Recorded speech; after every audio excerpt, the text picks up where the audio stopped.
Nya Williams' life was a vibrant symphony of love and ambition. At 26, she was a sharp-witted administrative assistant known for her magnetic smile and compassionate demeanor. Married to Baxter Carrington, a man who defied the privilege of his affluent upbringing, she felt she had found her anchor. Baxter was her world. A charmingly down-to-earth man with an infectious laugh, piercing green eyes, and a passion for simplicity. They had spent 7 years building a quiet life together in the small Ohio town of Fairfield Creek, surrounded by rolling cornfields and the hum of cicadas. One fateful evening in September 1998, Nya was out with her coworkers at a modest diner celebrating a colleague's promotion when her pager buzzed with urgency. A hastily made phone call shattered her world. Baxter had collapsed at home and was rushed to the hospital. By the time Nya arrived, his heart had stopped. 4 agonizing days later, at only 28 years old, Baxter passed away, leaving Nya devastated. Grief wrapped around her like a suffocating fog, but the pain was compounded by the whispers of suspicion creeping in from Baxter's mother, Shella. Grief consumed Nya, swallowing her whole as the days blurred into a gray haze of disbelief and despair. The vibrant energy that once filled her small home seemed extinguished, replaced by the silence of an empty chair, an unplayed record, an untouched book left on the nightstand. Baxter was gone, and the world felt hollow without his warmth. Yet, even as Nya struggled to navigate the crushing weight of her loss, another storm brewed on the horizon. Shella Carrington, a woman of ice and iron, descended like a hawk circling its prey. She had always been a formidable presence in Baxter's life, a sharp-tongued matriarch whose wealth and status often made her feel untouchable. In Nya, Shella had seen a threat, an outsider who had lured her son away from the golden cocoon of privilege and Carrington legacy. Baxter was healthy, strong, Shella said coldly during the wake, her piercing blue eyes locked on Nya. Heart attacks don't just happen to men his age. The implication hung in the air, poisonous and heavy. Nya, too drained to fight back, met her gaze silently, her trembling hands clutching Baxter's wedding ring. Shella turned away, but her disdain lingered like a shadow in the room. The day after the funeral, the storm broke. Shella demanded an autopsy be performed immediately, citing her right to know the truth. Jack Carrington, Baxter's quiet and steadfast father, tried to temper her anger, but Shella's grief and suspicion had hardened into something darker. She hired lawyers, investigators, and experts, unleashing a tide of questions that pulled Nya further into the undertow of grief. Shella's wrath didn't stop there. She began a campaign of character assassination against Nya. It started subtly, insinuations among her social circle, but soon escalated. Leveraging her wealth and influence, Shella pressured local authorities to investigate Baxter's death further. Nya, overwhelmed by grief, now faced a relentless smear campaign. When her arrest during a political protest years earlier resurfaced, thanks to Shella's hired private investigator, Nya lost her job. Public opinion turned against her, fueled by rumors on early internet forums and whispered conversations in Fairfield Creek. Fearing for her safety, Nya moved in with her sister, Erica, a fiercely protective woman with a sharp tongue and a deep sense of loyalty. Erica tried to shield Nya from Shella's onslaught, but the tension spilled over into every aspect of their lives. Nya stared at the ceiling of Erica's spare bedroom, the weight of everything pressing on her chest like a stone. Her once bright life had been reduced to this: 4 walls, a borrowed bed, and a world that now seemed intent on destroying her. Shella's campaign of venom and lies had seeped into every corner of her existence, poisoning her relationships, her reputation, and even her memories of Baxter. Every glance she encountered in Fairfield Creek seemed laced with judgment, every whisper a sharp blade aimed at her back. Erica, fierce as ever, stormed into the room one evening, her arms full of takeout boxes and a determination that seemed immune to despair. "We're eating dinner, and you're going to listen to me," she declared, dropping the bags onto the small table by the window. Nya sat up, her eyes dull. "Erica, I can't." "You can," Erica interrupted, her tone leaving no room for argument, "because if you don't, Shella wins, and we both know that woman thrives on destruction." Erica pulled out a chair and gestured for Nya to sit across from her. "You're not alone in this, you know. Shella may have power, but she's not invincible. Everyone has a breaking point." Nya poked at the food in front of her, the faintest glimmer of hope flickering somewhere deep inside. Erica's words were a reminder that she hadn't lost everything. She still had her sister, and that mattered more than she realized. Early the next day, Nya and Erica decided to go through some of Baxter's things to see if there was any hint of his sickness he never told Nya. She started with a small box that he kept in the bedroom closet. Nya spots an unusual letter, hands shaking as she flipped through the pages.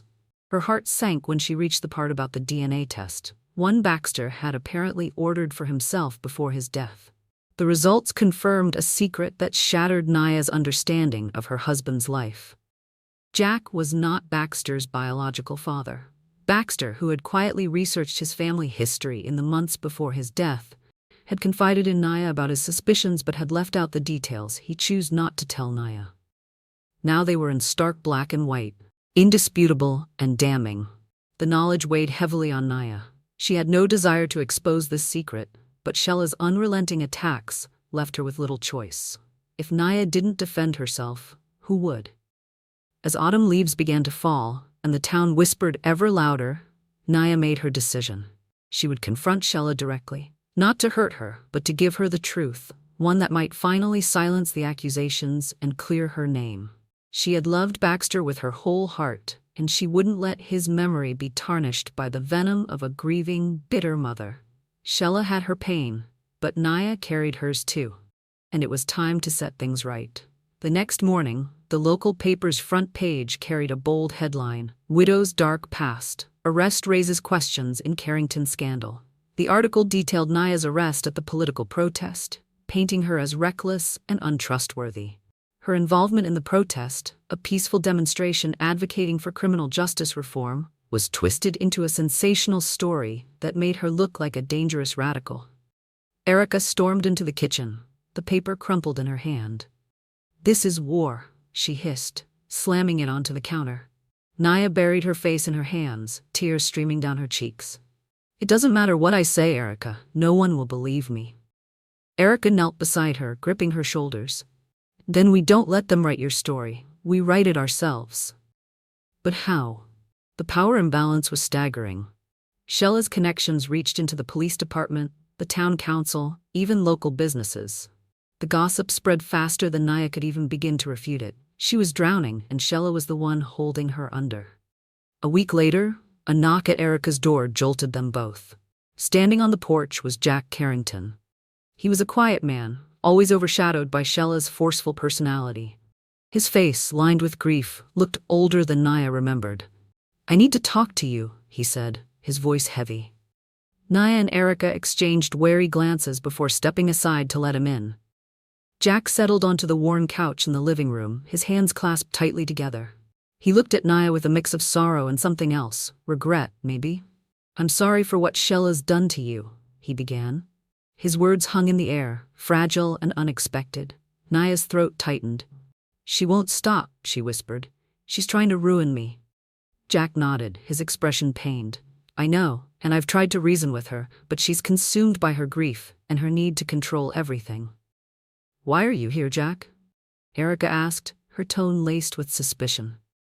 Jack hesitated before reaching into his coat pocket and pulling out a folded piece of paper. "Because I've seen the autopsy report, and I know what it means." Nya's heart stopped. "You know?" she asked, her voice barely audible. He nodded, unfolding the paper slowly. "I know now from this report that Baxter wasn't my biological son, but he was my son in every way that mattered, and I know he loved you, Nya. He wouldn't want this." The room was silent as Nya processed his words. She had expected judgment, maybe even accusations, but not this quiet solidarity. "What are you going to do?" Erica asked, her protective edge softening slightly. "I don't know yet," Jack admitted.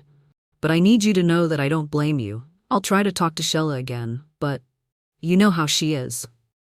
"Talking won't change anything," Nya said bitterly. "She's too far gone." Jack stood, his shoulders heavy with the weight of the situation. "I just wanted you to hear it from me. You're not alone, Nya, and I'll do what I can to stop this." After he left, Nya felt a small crack in the wall of despair that had surrounded her. Jack's words didn't undo the damage Sheila had done, but they gave her something she hadn't felt in weeks. A glimmer of hope. The storm wasn't over, but for the first time, Nya felt like she might have the strength to fight back. She just needed to figure out how. Shella amped up her attacks against Nya. Having enough of the war against her, Nya was torn between protecting her husband's memory and shielding herself from further attack. She decided to confront Shella directly. Clutching the report in her hand, she drove to the Carrington estate, an imposing mansion that seemed to sneer at her arrival. The drive to the Carrington estate felt like an eternity, each mile amplifying the weight in Nya's chest. The mansion loomed ahead, its manicured hedges and grandiose facade exuding the kind of power and privilege that had always made her feel small. But not today. Today, she wouldn't let fear or grief silence her. Today, she would confront Shella with the truth. A truth that might finally bring clarity to the chaos, even if it came at a personal cost. As she parked and stepped out of the car, the chill of late autumn bit through her coat. The grand double doors of the Carrington estate opened before she could knock, revealing Shella, her icy gaze sharper than ever. "What are you doing here?" Shella demanded, her tone dripping with disdain. She was dressed impeccably, as always, her sharp features twisted into a scowl. "I need to speak with you." "And Jack," Nya replied, her voice steady despite the knot in her stomach. Jack appeared in the doorway behind Shella, his expression a mix of surprise and caution. "Come in," he said quietly, stepping aside to let her enter. Shella huffed but said nothing, leading the way to the grand sitting room, where the tension was palpable. Nya took a deep breath, clutching the folder containing the DNA results. She placed it carefully on the glass coffee table, her hands trembling slightly as she spoke. "I didn't come here to argue," she began, her voice firm. "I came here because there's something you need to know, something Baxter discovered before he died." Shella narrowed her eyes. "And what could you possibly tell me about my son that I don't already know?" Nya ignored the barb, her focus on Jack, who sat down heavily in an armchair, looking older than his years. "Baxter was looking into his family history before he passed," she said, her voice softening. "He used a DNA test to trace his ancestry." Jack's brow furrowed as Shella crossed her arms, her impatience evident. "Get to the point," Shella snapped. Nya flipped open the folder, revealing the DNA test results. Baxter wasn't biologically related to Jack. The tension in the room was palpable as Nya faced Shella and Jack. She handed them each a copy of the report, her voice steady despite the tremor in her hands. "Baxter knew," she began, tears threatening to spill. "He found out who his biological father was before he passed. He didn't want it to change anything. He loved you, Jack. You were his father in every way that mattered." Jack's face softened with grief, but Shella's fury ignited. "This is a lie," she shrieked, throwing the papers onto the marble floor. "I don't know where you got this, but I'll ruin you for this fabrication." Before Nya could respond, the doorbell rang. She opened the door to find a man she had met only once, Cody Reynolds. He was tall, with graying hair and a sharp gaze that bore into Shella as he entered the room. "Hello, Shella," Cody said, his voice dripping with history. "It's been a long time." The room froze as Cody stepped inside, his polished demeanor contrasting with the chaos he had just walked into. Shella's face turned ashen, her usually impenetrable expression faltering for a fleeting moment. Jack, seated on the edge of his chair, turned toward Cody with a mix of confusion and recognition. "Cody Reynolds," Jack said slowly, the name tasting bitter on his tongue. "What are you doing here?" Cody's gaze shifted to Jack, a subtle acknowledgement passing between them. "I'm here because of Baxter," he said evenly, his deep voice carrying the weight of a truth long buried. Nya moved aside, unsure whether to retreat or stay. She could feel the tension vibrating through the room, sharp enough to cut. Cody stepped further into the grand sitting room, his presence commanding but not aggressive. His eyes returned to Shella, who remained rooted in place, her hands trembling slightly.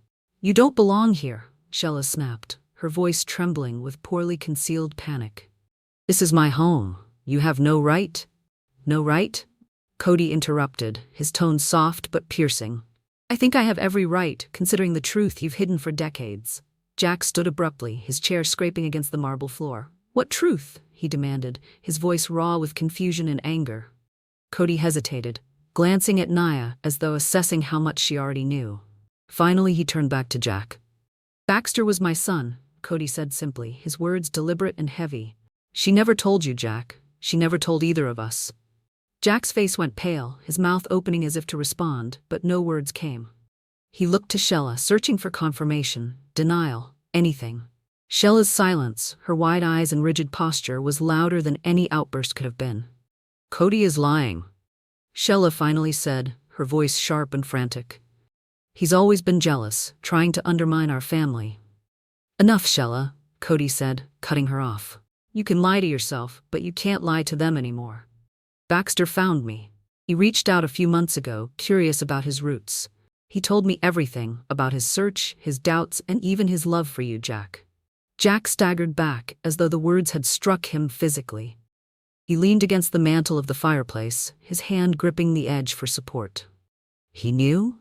Jack whispered, his voice cracking. And he didn't tell me? He didn't want to hurt you, Nya interjected, her voice soft but steady. She stepped forward, her hands clasped tightly in front of her. Baxter said you were his father in every way that mattered. He loved you too much to risk changing that. Jack turned to Nya, his grief etched deeply into his face. Why, Shella? He asked, his voice rising. Why would you keep something like this from me, from him? I did it for us. Shella exploded, her carefully curated poise crumbling. For our family. Baxter was my son, and I wasn't going to let a moment of weakness with Cody destroy everything we built. What you built? Jack's voice rose, thick with fury. You built our home on lies, Shella, on secrets. You stole the truth from Baxter and from me. But Jack, please, Shella began, but her voice faltered as Jack turned away, his shoulders sagging with the weight of betrayal. I loved him, Jack said, his voice barely audible. I loved him like my own. And now he's gone, and I'll never get the chance to. He stopped, his grief choking him. Nya stepped forward cautiously, her heart breaking for Jack. He loved you, she said gently. He always did. You were his dad, no matter what the DNA said. Cody watched silently, his jaw clenched as Jack struggled to regain his composure. Shella, meanwhile, looked between Cody and Jack, her carefully constructed world collapsing around her. You've ruined everything, Shella spat, her venom now directed at Cody. You've destroyed this family.